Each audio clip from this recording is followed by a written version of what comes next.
Yeah. Really? Good morning. Let's see if this is on. And I think we're also on Zoom. Jessica, can they hear us on Zoom? I wonder. I feel like we're starting late. We actually are not. So glad to see everyone this morning. Okay, perfect. All right, I will welcome us. I'm so impressed that everyone was here as if Grand Rounds started at 7:25. I mean, it's fabulous, and this room is so full. So thank you all for coming. Thanks to those who are joining us on Zoom. Announcements before our introduction. So next Grand Rounds is October 31st. So we will have a 5th Thursday Grand Rounds on Halloween. Dr. Enrique Soto, who just moved here as part of the Cancer Center, will be speaking on a topic related to geriatric oncology. Next Journal Club is on Zoom, November 14th. We do have division meeting after today's presentation. We will be circulating the evaluation, so online or in person. Please complete the evaluation. And we are so grateful that Wendy, you accepted our invitation to present at Grand Rounds. You did this contingent on like not doing it again in the future. But I'll just hold an asterisk on that. But yes, and you also asked that we not belabor the introduction, but we are so grateful for how you have just really integrated physiology of aging, study of aging, both across our campus and nationally. And thanks so much for sharing about your work. As we are growing as a division and a community, we really care about knowing what each other are doing. And your reputation and work have spread internationally. So we're really glad to hear this.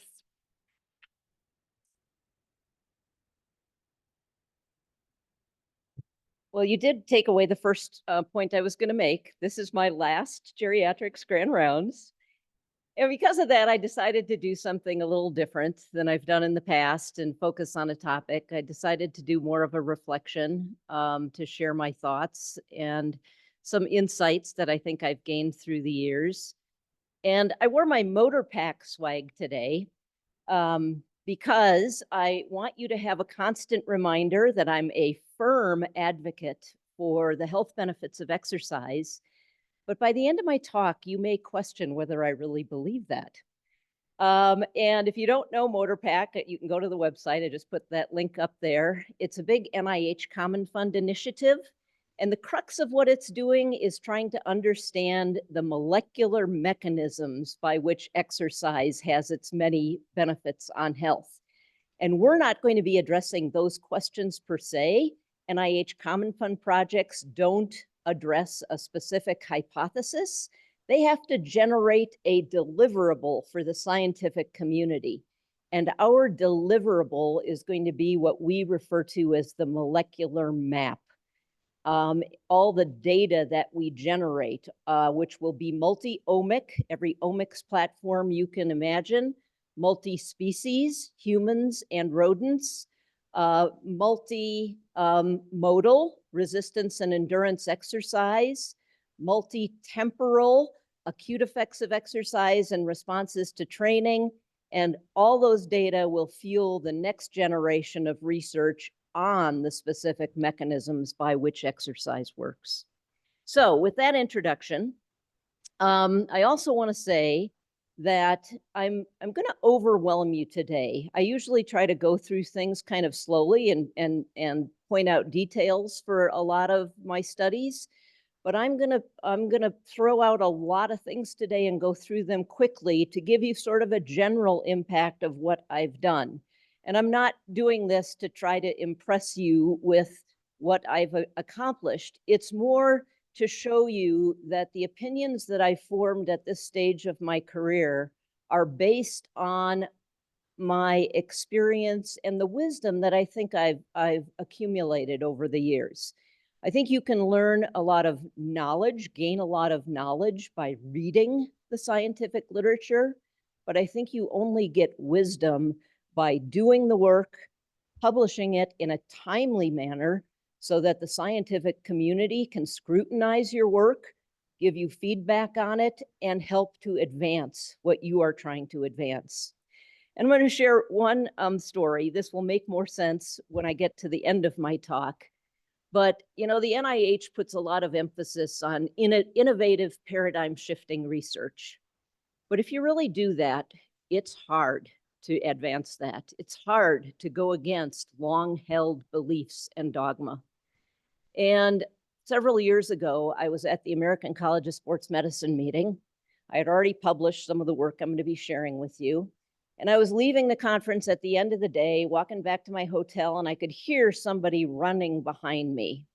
And I didn't turn around then, but then I heard this person calling my name. So I stopped and turned around, and it was Louise Burke, who's an internationally renowned sports nutritionist from Australia. And I know Louise, but I don't know her that well. So when she came up to me, she said, "Wendy, I have to apologize to you." "What on earth would you have to apologize to me for, Louise?" "Well, I've been telling everybody that your work is bullshit. And then we did the study and we found exactly the same thing that you did." So that's an example of how doing something that is paradigm shifting can be very difficult to ingrain into the community. So my 30-year reflection, 30 plus year, in the beginning. Where's the beginning? I'm going to start out November of 1985. I was at Arizona State University finishing my dissertation. I had just collected all my data. I was doing my weekly meeting with my advisor, Jim Skinner, and he said, "So, Wendy, when you graduate, what are you going to do?" And before I could even open my mouth and say, "I don't know," he said, "I'll tell you what you're going to do. You're going to do a postdoctoral research fellowship with John Halsey at Washington University in St. Louis." And that's what I ended up doing. Greatest decision I probably made in my career. At the time, John had a T32 that was focused on exercise as preventive medicine and the aging process. He had also just gotten a program project that was focused on physiologic adaptations to exercise in the elderly, exactly what I wanted to be doing. So it was a great fit for me. Initially, I took over one of the projects, ran one of the projects in the program project, because this was in the early 80s. It was believed then that if you got to age 60 or so, if you lived that long, it really didn't pay to exercise, because with the aging process, you lost the ability to adapt to stress. There had been many small studies, some larger studies, showing that older adults did not adapt to exercise with the same sort of improvements in cardiorespiratory fitness or strength that younger adults did. And it was essentially because we were treating older adults with kid gloves, doing exercise that wasn't sufficiently intense or sufficiently long to generate those adaptations. So I did this first large study looking at cardiorespiratory fitness. I got my interest in abdominal adiposity very early on, effects of exercise on that. And linked with that, of course, are all the risk factors for diabetes and heart disease. I did a lot of hyperinsulinemic euglycemic clamps during this time to measure insulin action, showed this very remarkable association that stood up between young and older adults, showing that the insulin resistance of aging is due largely to the increase in abdominal fat accumulation that occurs with age. And I enjoyed all of that. I liked what I was doing. But then, focusing on 1989 here, I think it was April, John ran into me in the hall. He was getting ready to do the competing renewal for his program project. And he said, "Wendy, we need to have a project in the program project focused on exercise and bone." Why was that timely? Everybody know what a DEXA instrument is? DEXAs had just come on the market in the 1980s. For the first time, it was possible to measure the effects of exercise on bone in the spine and the hip. So he said, "And you know, since you're the only woman in the lab, you're the natural one to lead this." I mean, there's a lot of things wrong with that.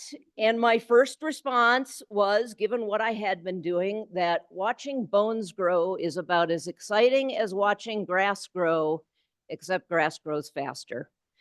But that was what happened in my mind. What came out of my mouth was, okay. And that put me in touch with Stan Burge. So Stan was also a geriatrician, but also an endocrinologist who was very interested in bone metabolism. So I was going to partner with Stan, the more senior person on this program project, to develop this. I think it was next, that was April. July, I think, John caught me again in the hall and said, "How's the writing coming?" And I said, "Writing? I thought Stan was writing this." "Oh, I can't rely on Stan to get this done. You need to write it and then just let him fine tune it." And I really knew nothing about bone metabolism at that time. I was also 2 days away from leaving on my very first backpacking excursion, long backpacking excursion, a 10-day trip to do the Tahoe Yosemite Trail. My backpack got considerably heavier because I had to go copy a lot of papers, had to go to the library and copy papers because you had to go to the library back then, and teach myself a lot about bone. So that competing renewal was successful. Stan and I developed a project to look at the interactive effects of estrogen and exercise on bone in postmenopausal women. That project period was 90 to 95. We got our primary paper out that last year in 1995, showing that there were some additive effects of exercise and estrogen on bone, at least at the lumbar spine. I don't know why this is so fuzzy here. Sorry about that. But you can see blue bars increase in exercise of about this percentage is about 1.5%. The units are in grams per centimeter squared, but that's about a 1.5% increase. Estrogen, the red bar, was even more effective, but the combination is independent and additive. Something that came out of that study was very pivotal for me, because it was the point at which I had this bifurcation to develop my other interest, which I'm not sharing with you today, is other metabolic actions of estrogens. And in that original study, it was a 12-month exercise intervention, but we had a 6-month follow-up period where we no longer did the supervised exercise, but we encouraged them to exercise. And we wanted to know what would happen to bone over that follow-up interval. And essentially, all the improvements that had occurred were retained over that next 6 months, even though they decreased their exercise substantially. But here's the pivotal information that came out of that. We looked at body composition also, and you notice that there were pretty significant decreases in fat mass in the two exercise groups, decreases of 3 to almost 4 kilograms. This was a very vigorous exercise intervention to generate that magnitude of fat loss. But during that 6-month follow-up period, what became apparent was that the group that got estrogen gained back less fat than the group that did not get estrogen. MHT is menopausal hormone therapy. And I probably wouldn't have published it at that time. This was 1998. If it hadn't been for this paper that had been published the previous year from one of the first large studies of the effects of menopausal hormone therapy in postmenopausal women, looking at the effects on body weight and waist circumference. And that study also showed that being on estrogen didn't prevent, but minimized the gain in waist size over time as these women aged. So this was the point where I started developing my other interest. And just to show you, I've been continuously funded in that area over all these years, and my trainees have been funded in this area. And we're very proud here at Colorado to hold one of the 11 specialized centers of research excellence on sex differences from the Office of Research on Women's Health at the NIH looking at this issue. And we've held that award now since 2012.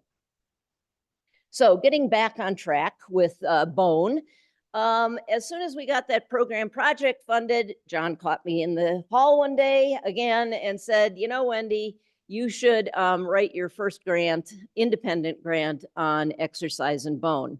And back then, you didn't do your K application first. You actually put in an R application first, an R29, which is a mechanism that's no longer available. It was called the FIRST Award, First Independent Research Support and Training Award.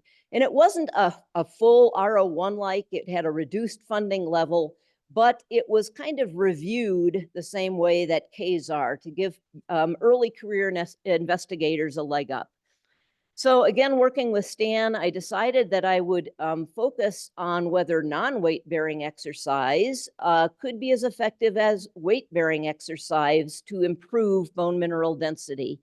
And even though I had referred to it as non-weight-bearing and weight-bearing exercise, when I went to publish it, my reviewer did not like those terms. So we ended up calling these types of exercise joint reaction or ground reaction force exercise.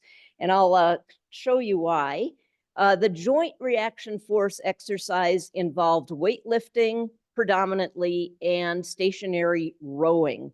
So there were no impact forces with the ground.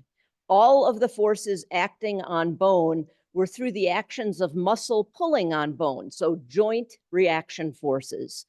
The ground reaction force exercise group, or the weight-bearing exercise group, did walking, intermittent jogging, and stair climbing and descending. These are the body composition data showing that, again, this was an extremely vigorous exercise program for older adults. 2.5 kilogram to 3 kilogram decreases in fat mass.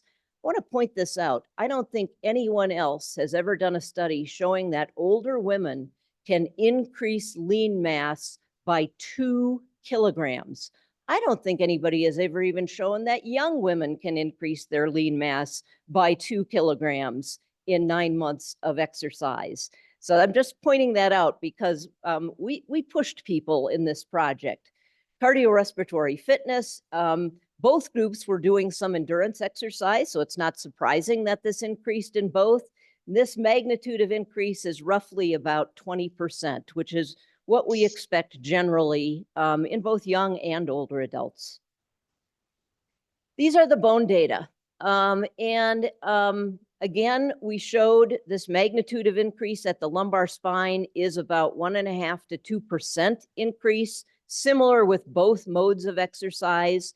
But what was very interesting was at the proximal femur, the femoral neck, only ground reaction, only body weight carrying exercise was effective.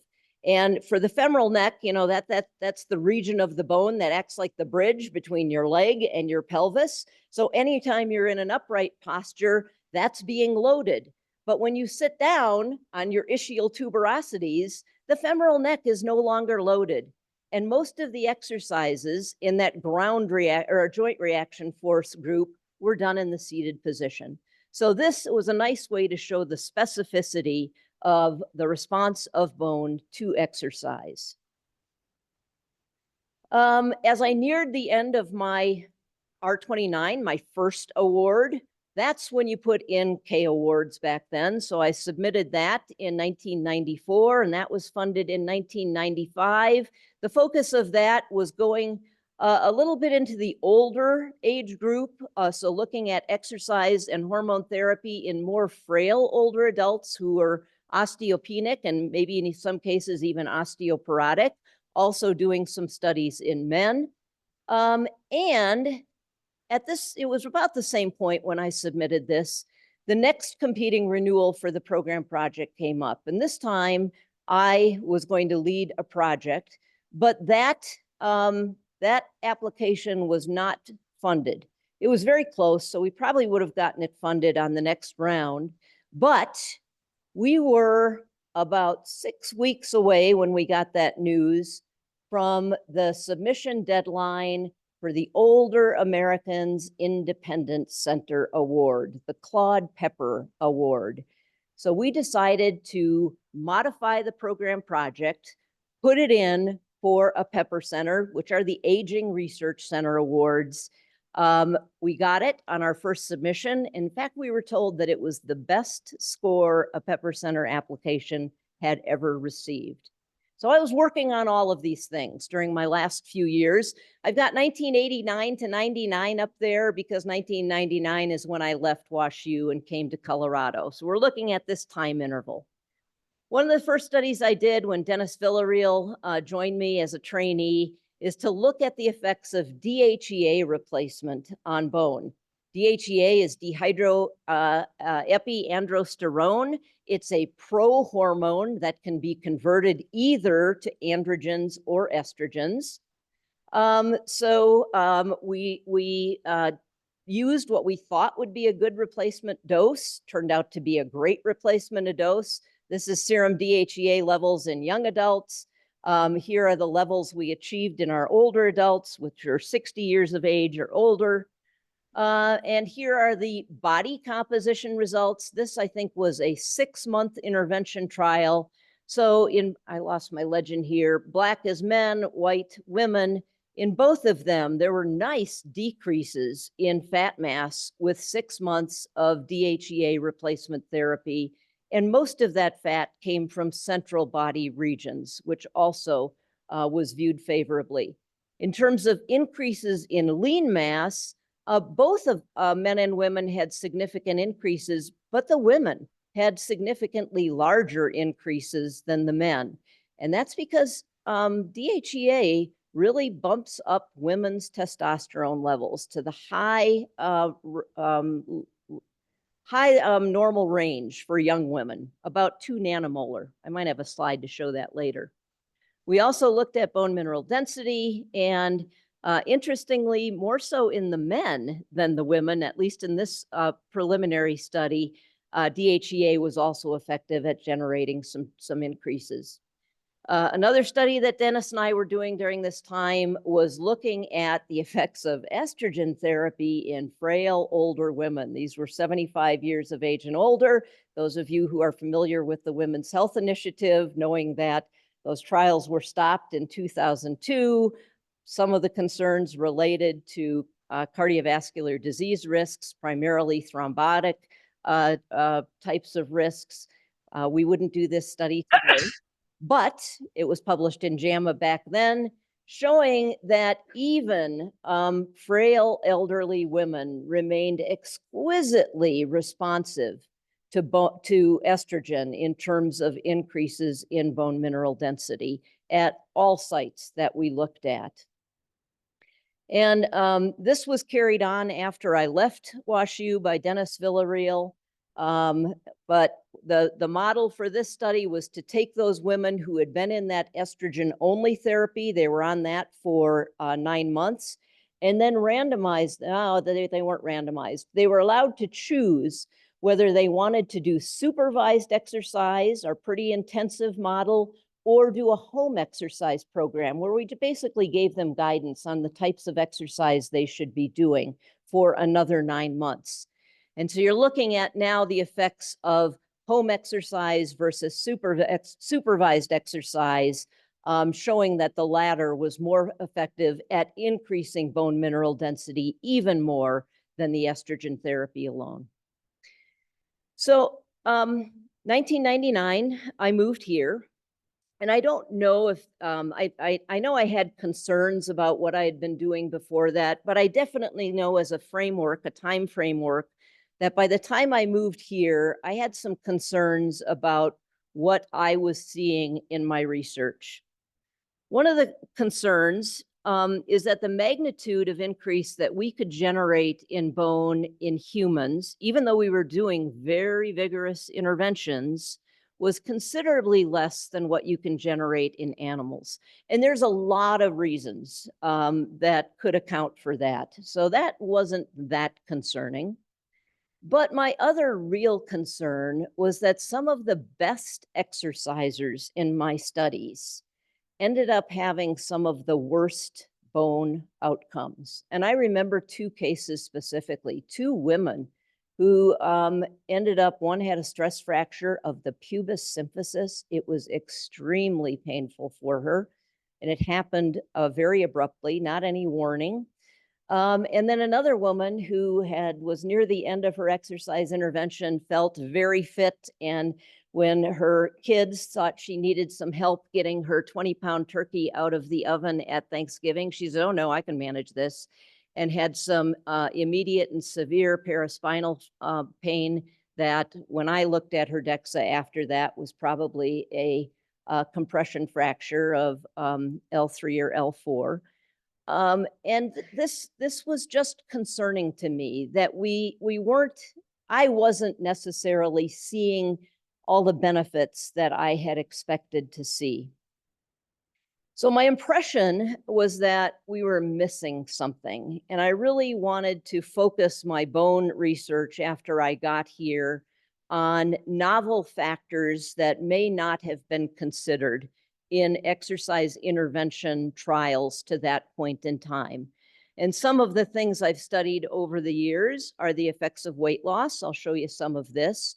What the hormonal milieu is at the time this exercise is being performed, the use of nonsteroidal anti-inflammatory drugs, because people who exercise pop ibuprofen like chiclets, and then calcium homeostasis. So when I came here, I brought with me two new R01s. The second one was focused primarily on the modulation of visceral fat by estrogens. But we also had bone outcomes in that study.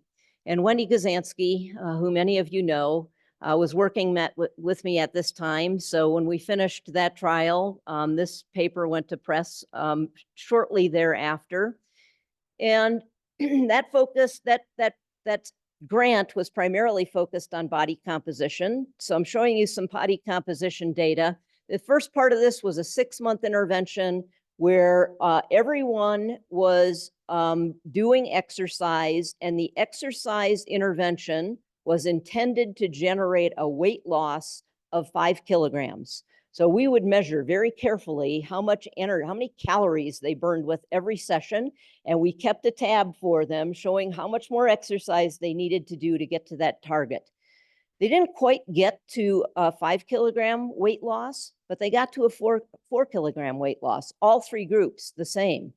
And what was key about this is that I think by doing this through exercise, and it was whatever kind of exercise they wanted to do, since doing the exercise was the key part of this study, most of it was weight bearing, but they lost no lean mass. All of the weight loss was fat.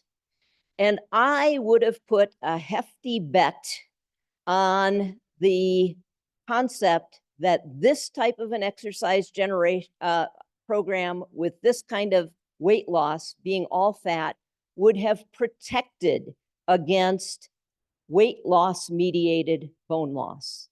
And I would have lost that bet because that was not the case. The femoral neck did not respond this way, but the lumbar spine and the total hip definitely had an effect of weight loss that was fairly dramatic. And let me show you a few slides to make that point even further. So down here, you see there was a main effect of weight loss on changes at the spine for both the lumbar spine and the hip. If we look at the placebo-treated group, and they were randomized to these drug treatments, you can see that postmenopausal women who were weight stable are expected to lose bone over time, but this would be the magnitude that we would have expected in weight stable individuals. When we induced this weight loss, even though it was modest, 4 kilograms, and generated through exercise, there was still an effect of weight loss on bone. And if we look at the raloxifene treated group, a selective estrogen receptor modulator, so it mimics some of the effects of estrogen, that drug is effective at increasing bone mass a little bit in postmenopausal women, but our women who lost weight didn't have that benefit. So again, here's the effect of weight loss on the response to raloxifene. And even in estrogen-treated women, estrogen alone in weight-stable women generates large increases in bone mineral density, but in the face of weight loss, that does not occur. So there is an independent effect of weight loss to generate bone loss, even in a lot of situations where we have osteoporotic medicines on board. And some people, when we went to publish this, one of our reviewers argued that you would expect this. You're carrying less weight. The skeleton doesn't have to be that dense anymore. So the bone loss is appropriate to the weight loss. But I think if you make that argument, you would also have to make the argument then that if they gain weight, they should gain bone, right? Well, Karen Vialan-Shea did a follow-up looking at just the placebo-treated women. This was a few years later. And she looked, first of all, at the 6-month data. That was the intervention period where they lost the weight. And she divided the placebo group into the high weight losers and the low weight losers, just by the median. And you can see that the high weight losers tended to have more bone loss, as we would have predicted based on our original study. But we had a 1-year follow-up during this time where, again, we stopped the exercise intervention. We encouraged them to exercise, but we fully expected them to gain back weight over the next year. So now she's looking at the 6 to 18-month data, that follow-up period. They stayed on placebo therapy. No women went on hormonal therapy. Most of them did some exercise, but not nearly as much as they had done during the intervention. So again, she divided them into the high weight regainers and the low weight regainers. And there's absolutely no signal here for the high weight regainers to gain increases in bone mass. And this has been shown by others also. So I believe that the weight loss mediated bone loss is not an appropriate response to a change in loading. I don't know why this occurs, and I don't think anybody has addressed the mechanisms by which bone resorption gets turned on pretty vigorously during weight loss. So I told you some of the studies we did with that second grant. Let's go to the first one now, biological effects of DHEA. I brought this R01 with me. Kathy Jankowski had just joined our group, so she led these studies. We, again, were very successful. Numbers down at the bottom show you that we had about, 140 older adults, age 60 and above in this study, equal numbers of women and men randomized to DHEA replacement or placebo. We were very effective at raising DHES levels, which is the active form of that compound in serum. So we achieved the intervention that we were looking for. If we look at the changes in bone mineral density, again, these are the data in men, no significant effects. But I want you to notice that the black bars, lost my legend again, are the DHEA treated, the gray bars are the placebo treated. When I show you the next slide, the women had about the same increases in BMD as the DHEA treated men. It was the placebo treated men that didn't behave in this study. You would not expect bone mineral density to increase over a year in 60 to 70-year-old men, but that was the trend in this group. So here are the data in women showing that, as we expect with placebo treatment, bone mineral density was declining, and the effects of DHEA were to increase bone mineral density about the same magnitude that we saw in men, 1 to 2%. We also went on to do a mediation analysis to see, was it the DHEA specifically that was interacting with bone, or was it potentially the increases in estradiol, estrone, testosterone, androstenedione, We also threw IGF-1 into the mix because it had been postulated that that might be impacted by DHEA. I'm only showing you a few of the parameters we evaluated, but this mediation analysis showed that in both women and men, it was the DHEA-mediated increase in estradiol levels that were most closely associated with any increase in bone mineral density that occurred. And here are the changes in women in these parameters. This is where we see the effect of DHEA. It essentially doubles testosterone in older women from about 1 nanomolar to 2, high range of normal, also had an increase in estradiol. So DHEA, at least according to an endocrinologist from Canada, Ferd Labrie, who has made DHEA his career, believes that giving DHEA may be safer than giving estradiol or testosterone because it's the prohormone that may not have any independent biological effects if you give it systemically, but it can be taken up into all tissues that have the steroidogenic machinery to convert DHEA to the active hormones, androgens and estrogens, so that that conversion takes place in a tissue-specific manner. I don't know if we'll ever be able to test that hypothesis that it's safer, but I'll share this with you, that at the time I got the R01, it was in a call, not an RFA, but a program announcement at the NIA that they wanted studies to evaluate the biological effects of DHEA.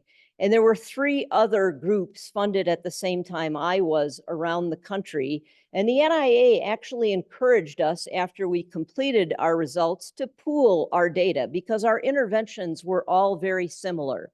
And none of the other investigators stepped up to do that. So I raised my hand and said, Kathy will do it. We did it. So here are the pooled data. So the other sites involved were Mayo, UC San Diego, and WashU again. And we weren't the only ones who found that nothing happens in men. And it's probably because their testosterone and estrogen levels are still in the fairly normal range for them. Giving them DHEA probably doesn't do much. But in women, all of the groups found significant benefits on various regions of the skeleton. So I do think this is an intervention that could be a way to boost both estrogenic and androgenic profiles in older women that in ways that might be beneficial. I'm taking you back to 1989 here, that year that I had to spend most of my life at the library learning about bone, because it was while I was doing that I came across this paper. Indomethacin essentially blocked the stimulation of new bone formation by mechanical loading. And I thought, geez, indomethacin is a non-steroidal anti-inflammatory drug. I thought, if that's true, that means that exercisers who take non-steroidals may not be getting the benefits of exercise on bone. And while I was at WashU, I would, part of my, the data that I would collect from people in my study was whether they used NSAIDs or not. So I had some general information. I would look at it related to outcomes and nothing really seemed to make sense. Nothing fell out. But a little later study came along showing that it is the timing of NSAID use or exposure that is a very important determinant of how bone responds. And the reason NSAIDs are important is that, NSAIDs block the action of cyclooxygenase, that enzyme that is responsible for producing prostaglandins. And prostaglandin E2 is an essential signaling factor for bone formation.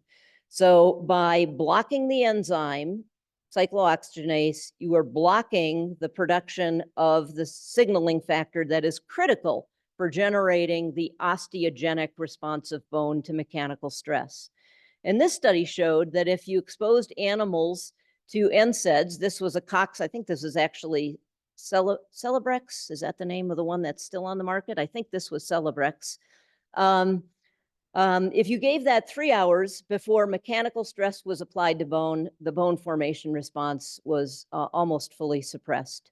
If you gave that 30 minutes before that stress was applied to bone, there was somewhat of a response, but it was blunted. But if you gave it just 30 minutes after the load had been applied, then the formation response was fairly normal. So we, through a Department of Defense grant, Department of Defense is very interested in why so many military recruits have stress fractures. Through their support, we did the first study in humans to evaluate the timing of NSAID use relative to exercise on adaptations in bone. So our model for this, we did this just in young women. They were all engaged in supervised exercise, bone loading, expected to generate increases in BMD, and they all took 2 study pills on every day they exercised. So they either took ibuprofen before exercise, about an hour to 2 hours before, placebo after, a group that got placebo at both time points, and one group that got placebo followed by ibuprofen. So we expected that based on the animal studies that this group would respond the best, ibuprofen after, and boy, they sure did. Tended to have increases a little bit larger than we typically would generate. The placebo group should have had increases about 1%. They didn't, and I don't know why that happened.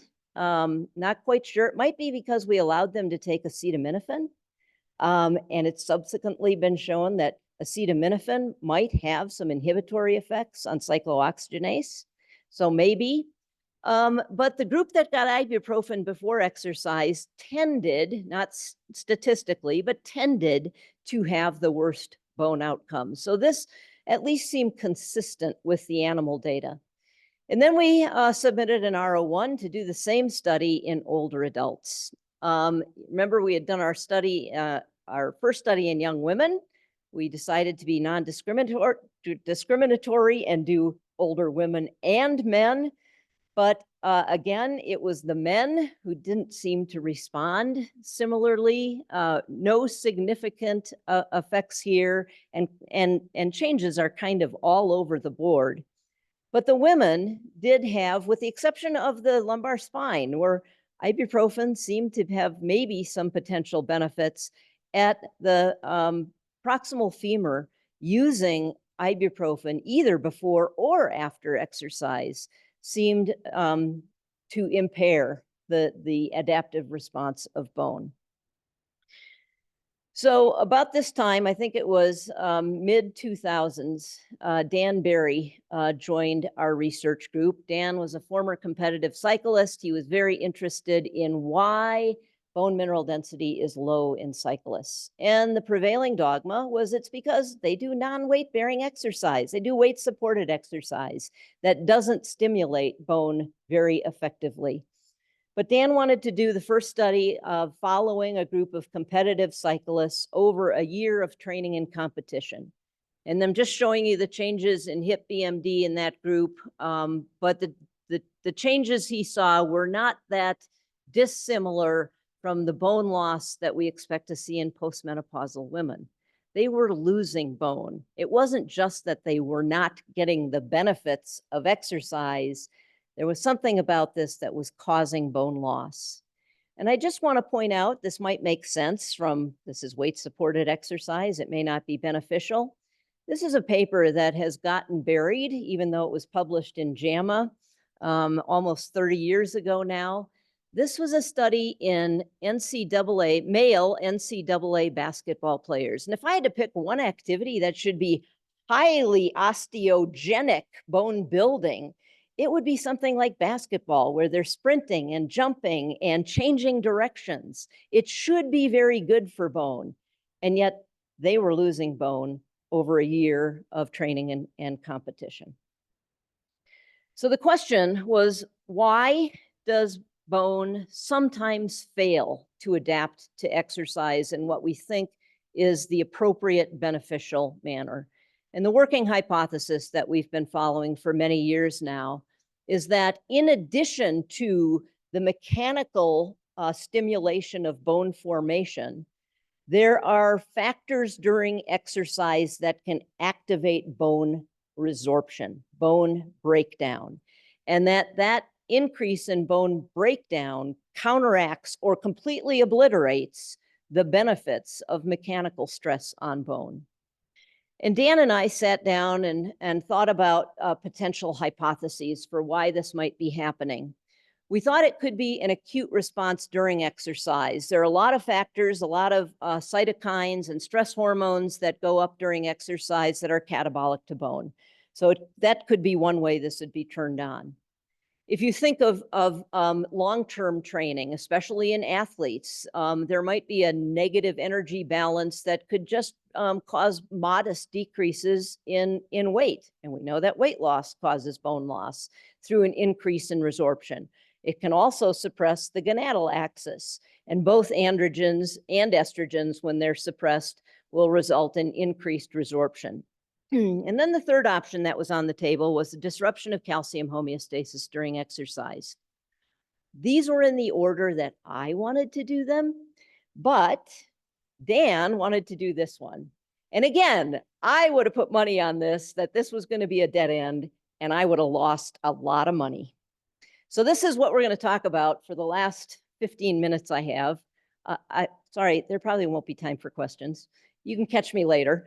This was our working model, that because we're working with cyclists right now, because cyclists spend a lot of time on their bike, they sweat, there's calcium in sweat.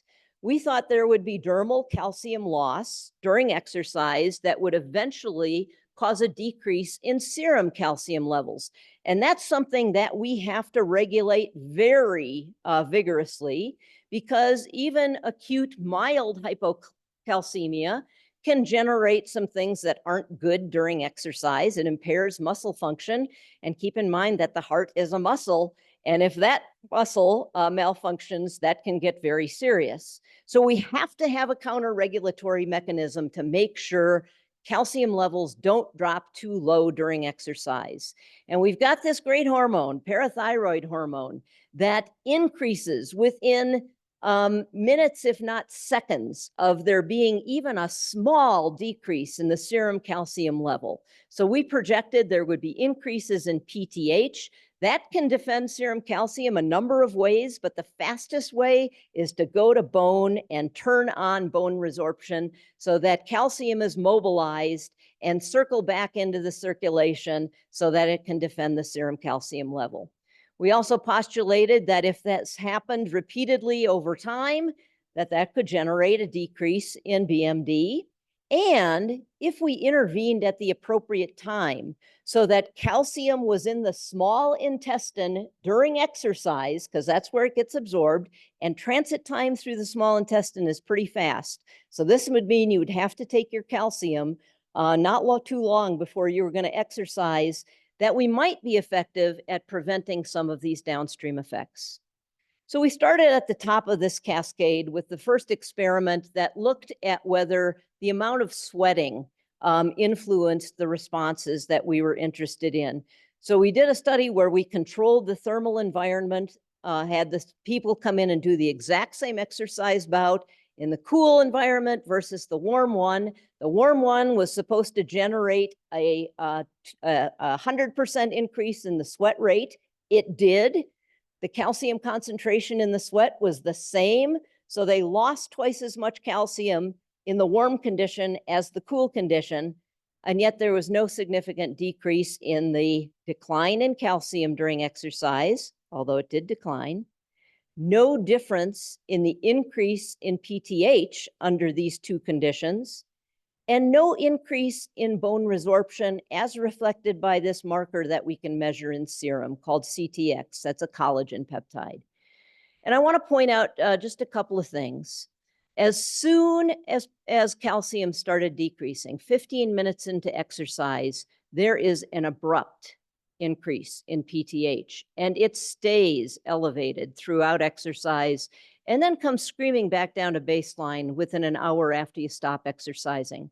I think maybe this later time is influenced by sweat calcium loss, but At 15 minutes with this, when this starts, there hasn't been much sweating. The amount of calcium loss has been minimal. So that is not the trigger. The other thing that I want to point out, 35 years ago, there were some heavy hitters in bone metabolism at WashU who told me bone doesn't respond quickly. It takes a long time to react to things. Boy, was that wrong. As soon as PTH started going up, we saw an increase in CTX. Bone responded very quickly to this stimulus. So our working model, this is not the trigger. It might be important, but it's not what causes this. We did see the decrease in serum calcium, the increase in PTH, the increase in bone resorption. So the next thing we wanted to look at was calcium supplementation. And we went to the extreme for this. We developed something called the calcium clamp. We infused calcium during exercise intravenously to prevent a decline, calcium gluconate. First, I want to show you the control data. So we did a saline infusion, and we extended this experiment out to 4 hours of recovery because that previous slide, CTX was still going up an hour after exercise. So we saw the same decrease in serum calcium that we had observed during exercise in the previous trial, the same increase in PTH, the same increase up to an hour post-exercise in this marker of bone resorption, but it didn't come down at all over 4 hours. And the half-life of CTX is about an hour. So if bone resorption had been turned off as PTH was declining, this should have been coming back down, and it wasn't. So now let me show you the clamp data. We started this 15 minutes before exercise. We wanted to increase the serum ionized calcium level by about 0.2 milligrams per deciliter. We did that. We were successful in preventing it from declining below the baseline level. And when we do that, and we had to infuse a lot of calcium to do this. When we did that, we didn't fully prevent the increase in PTH during exercise, but it was attenuated by almost 80%. And the increase in CTX was attenuated by 80%. So this is indisputable evidence that this mechanism is responsible, this disruption of calcium homeostasis is responsible for these metabolic disruptions that we see. So we can put another checkbox on our model here. I want to point out a couple of other things now. About the time this was finishing, Sarah Wary joined our group. She wasn't quite sure what she wanted to do when she got here. So I said, I was trying to get Dan to do this. I was trying to get Karen Shea to do this. I said, we really need to do these studies in older adults, not just young male cyclists. So we went to the extreme. We did 60-plus-year-old women and men with treadmill walking. So we changed both the mode, the age. We used the same relative intensity, which seems very vigorous for older adults, but that's a walking speed of only 3.6 miles per hour on average, especially with older women. As soon as they stand up, they're at 60% of their maximal heart rate. So getting them to 80% with exercise is not all that challenging. And here are the same responses that we saw in that older group, essentially identical to what we had seen in younger adults. I want to point out one more thing. This is still the study, the data from the young men. When you start exercising, your plasma volume contracts by the virtue of, it can be gravitational forces, but also the action of muscles pushing fluid out of the vascular system. And it's not a trivial amount. It's about a 10% decrease. So we often adjust for that plasma volume shift, especially when we see increases in something, because we want to know, if you're pushing fluid out of the vascular space, that means all the solids that are left there become hyperconcentrated. We wanted to make sure these were real increases that reflect increased PTH secretion and increased bone resorption. And so these two outcomes didn't change at all, or very little. But if we looked at ionized calcium, this shocked me the first time I saw it. I was sure the math was wrong. I was a math major as an undergrad. So I confirmed it wasn't wrong. In the first 15 minutes of exercise, there is a 1 milligram per deciliter decrease in ionized calcium. That's 20 to 25% of the ionized calcium leaving the vascular space. And I thought this was the first time anybody had discovered this, but then I looked in the literature and this study showed a 22% decrease after 20 minutes of exercise, 7% after 6 minutes of exercise, 22% after 10 minutes of the most vigorous exercise. So we definitely weren't the first to show this. So why does calcium leave the vascular space shortly after the onset of exercise? I don't know. Where does it go? Yeah, I don't know. Could it be going to skeletal muscle? And this is where I'm leaning with my hypothesis. And is this important for bone? I think it definitely is. And I put this in parentheses. I'm not going to have a chance to show you these data, but I think it's also important for cardiovascular function. There are now probably 10 to 15 papers of endurance athletes showing that they have elevated CAC scores. You know what a CAC score is? Coronary artery calcification. They have coronary artery plaque that tends to be calcified. And I am worried that all of the flux of calcium across those vessel walls may be involved in that, even though I know nothing about the physiology of atherosclerotic plaque. So my hypothesis is that calcium is necessary for the generation of ATP in mitochondria. So this is just a cartoon to make this point that normally calcium goes across the mitochondrial membranes, gets in where it's needed to support the TCA cycle in generating ATP. During exercise, the rate of ATP production has to go up immediately. And it can go up depending on how young and fit you are. It may go up 10, 20, sometimes even 30-fold, but that's rare, most elite athletes. So there's going to be, in my mind, a transient shift where there is a relatively limited amount of calcium available. You can see the number of calcium molecules represented here is much higher. I think there's the potential that there is a mechanism to draw more calcium into the mitochondria to maintain mitochondrial calcium homeostasis. So my thought is that calcium homeostasis is regulated on two levels. It's regulated systemically and mitochondrially. And at rest, there's flow of calcium back and forth between these compartments. But during exercise, it becomes unidirectional, where calcium is going from the vascular space into the muscle. And that is the way to increase mitochondrial calcium. And then bone resorption can be turned on to try to defend the systemic calcium level. That's at least my thought here. I'm going to zip through this and get to this key point. You might think, well, I should be taking my calcium before I exercise, right? Don't start that just yet. As clinicians, you should all know that PTH has very paradoxical actions. If it's increased transiently, like we see with exercise, then it has anabolic effects on bone. But if it's increased chronically, it's toxic to bone. And we even have drugs that are PTH analogs that are used to treat osteoporosis. Skip through that. Here is the effect of teriparatide, one of those drugs, increasing a marker of bone formation. Several studies here representing increases in this P1NP with 12 weeks of teriparatide. 100% increase in bone formation markers.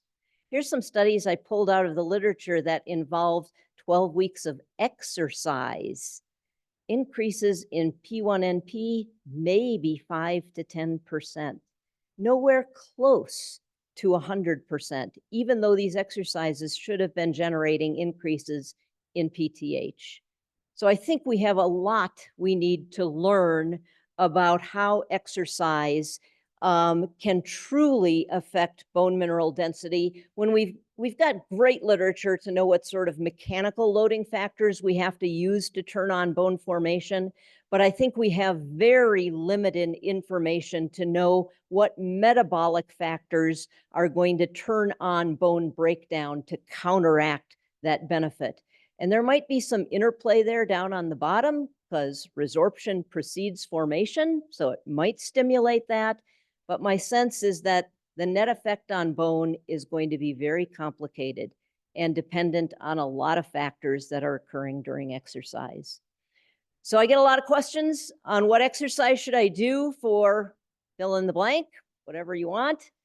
And what I've always told people, this is when I give community talks, is that anything is better than nothing, that it's never too late to start, and that in general, the more you do, the better it is for you. But I'm not sure I believe that one anymore. I think we have to be much more cautious and much more rigorous in our research to understand that exercise isn't always the panacea that brings about health benefits, that there may be some things we need to learn about moderating exercise so that it does have the benefits. And I have a ton of people to thank, many more that are on this slide. But thanks for listening.